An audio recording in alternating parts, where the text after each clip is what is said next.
During continuous fryer maintenance, the mesh belt conveyor motor is maintenance-free and requires no upkeep. All bearings should be inspected and lubricated monthly.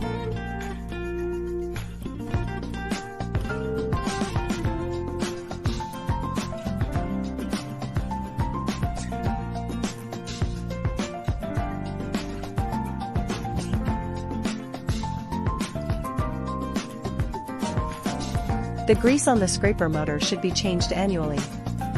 The lifting motor shown in the video should also have its grease changed annually.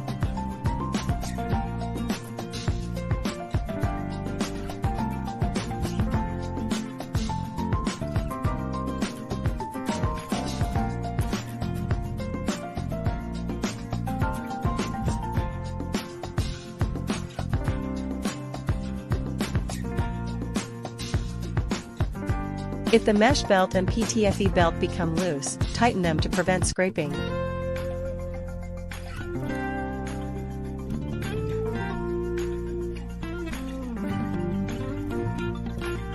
All chains shown in the video should be coated with lithium-based grease monthly to prevent rusting and tangling in humid environments.